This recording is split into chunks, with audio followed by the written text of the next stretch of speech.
Hi everyone, Amanda Jane here, and today I'm going to show you how to crochet this lovely washcloth. It's done in Griddle Stitch, which is a combination of single and double crochets. Now it's a reversible stitch with a little bit of texture, so this would make a lovely wash or dishcloth, so either way. And mine is just about 8 inches square, but you can make it any shape that you like. And for today's video I'm going to show you using a paint box Aran weight cotton, and I'm going down a size in hook to a 4mm crochet hook. I've got a little bit of this lemon yellow yarn left. That's a good tongue twister, lemon yellow yarn. Say that over and over again, and I'm just going to work you up a sample to show you how the griddle stitch works, and then we'll have a look towards the end at how to do the border as well, which is a simple single crochet. So to start with, we're going to do a slip knot, leaving a little bit of a tail for weaving in at the end, and I'm just going to do a multiple of 2, and I'll do 12 because that's probably enough. Yarn over, pull through 1, yarn over, pull through 2, 3 chain, 4, 5 chain, 6 chain, 7, 8, 9, 10, 11, 12. So we're going to, we can see we've got the 12 chain. We're going to add 2 for a turning chain. 1, 2. And we're going to start with a single crochet into the 3rd chain from the hook. 1, 2, 3. So single crochet into that 3rd chain. I'm just going to go into the top loop because we're going to use the bottom loops to do our border. So a single crochet. Now we're going to do a double crochet. Yarn over, insert your hook, pull up a loop, yarn over, pull through 2, yarn over, pull through 2. In the next chain we go back to doing a single crochet. Insert your hook, yarn over, pull up a loop, yarn over, pull through 2, and then a double crochet. Yarn over, insert your hook into the next stitch, yarn over, pull up a loop, yarn over through 2, yarn over through 2, single crochet, insert your hook, yarn over, pull up a loop, yarn over, pull through 2, double crochet, yarn over, insert your hook, yarn over, pull up a loop, yarn over through 2, and yarn over through 2. Single crochet,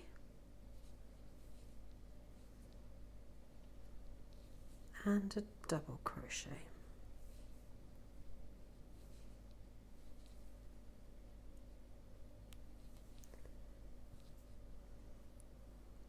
Single crochet and a double crochet. Oops, sorry about that. So we've got these pairs of singles and doubles. We've come to our last 2 stitches. We just complete our row with a single and a double. So that's great.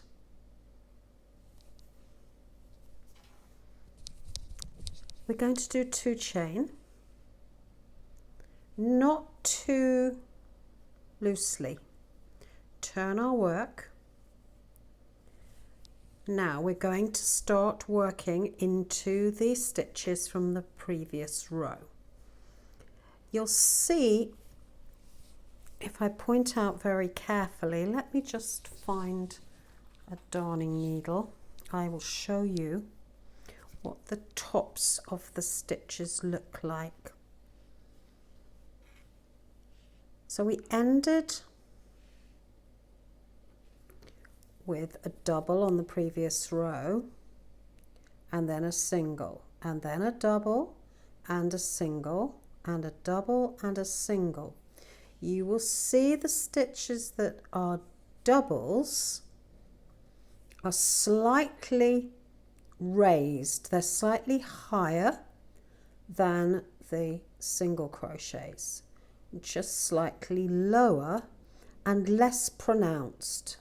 And this, I know it's a subtle change, but this helps you remember which stitch to do into each of these, because you're going to do singles in doubles and doubles in singles, and that's what gives you the textured look of this particular crochet pattern. So rather than having to learn it, do it by eye. So this one was a double, is going to be a single, so that's going to be a double, so this is going to be a single. So we do a single in the first stitch. In fact, that's the same with every single row, but in case you put your work down when you're in the middle of a row, if you're doing a very long piece, then you won't forget. So this is a sort of bumpy one, so that's a single now. And remember, like with most crochet patterns, like 90% of crochet patterns, you are going in the whole of the V. So like so. So this is our double crochet. I'm using US terms here. Then this one is going to be a single because it's in the more bumpy one. And the less bumpy one is going to be, the littler one is going to be a double, going through both of those top two strands. Then a single. Then a double.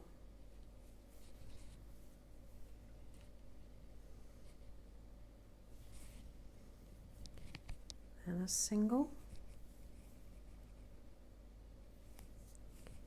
and a double and a single, oopsie daisy,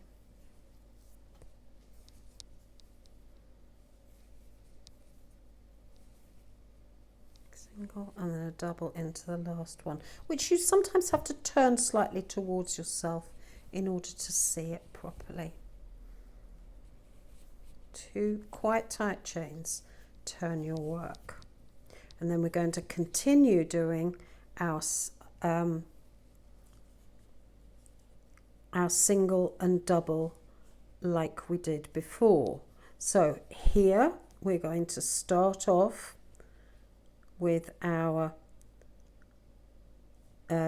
double crochet into this one because it's down,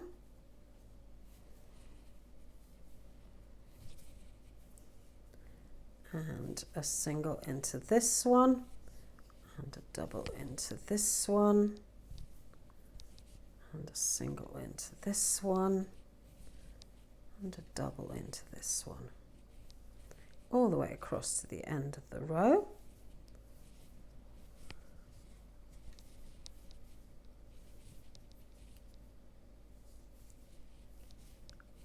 And it makes a lovely softly textured pattern. I've used this Griddle Stitch for a cardigan. It turned out really well. So you can use it for cardigans, blankets, anything where a texture is nice. Now you're going to do a single to end the row in this stitch just here.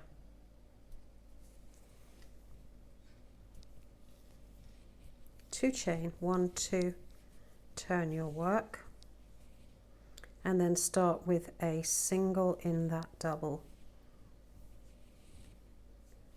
all the way across again.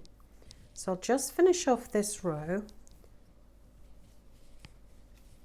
and then I'll show you how to do the border.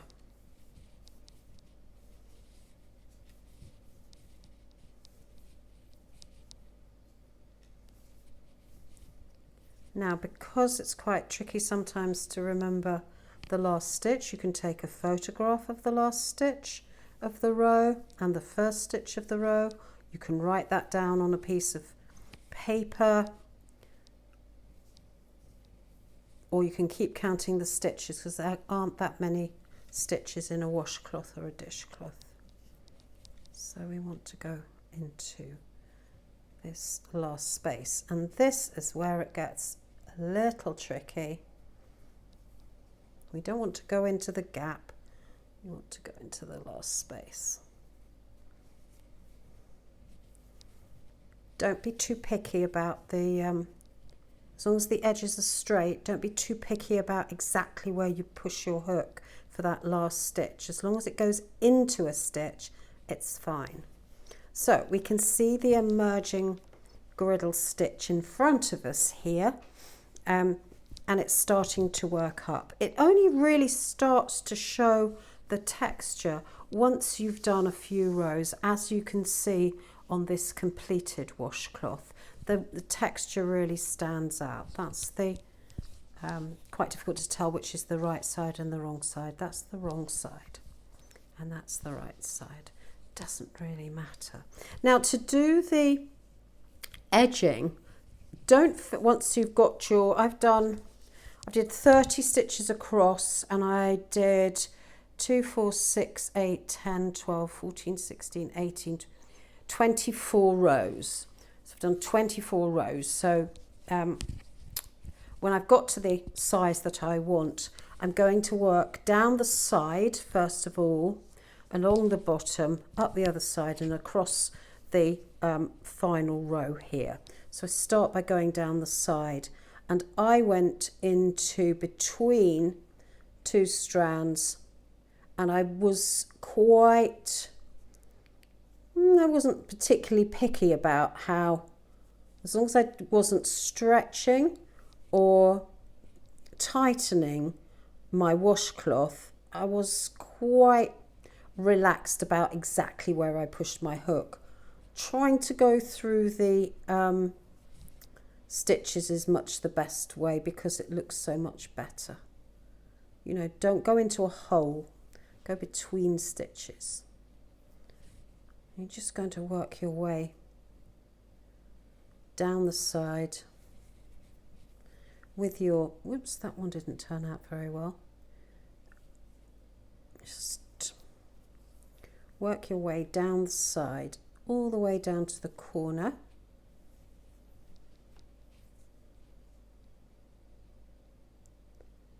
And this just finishes it off. I mean, if you don't fancy doing the border, don't worry about it. Just leave it without a border. It's absolutely fine. It does look nice with just that little bit of edging. When you get to the corner, go into the corner stitch, and I would do 3 in the same space to turn the corner. 1, 2, and 3. And then you're working along your starting chain, and here I would go into the little hole at the beginning, then go into every single stitch all the way along.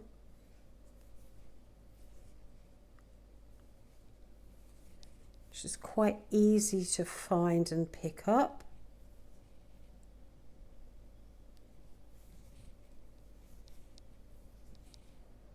It's suddenly gone very dark in here. I think we're going to have a rainstorm.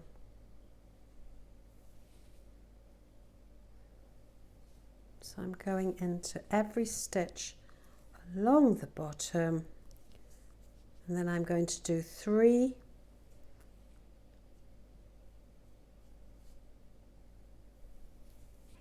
single crochet in the corner like we did in the other corner. I might work my way, and I'll work my way up the side. So we're nearly at the corner.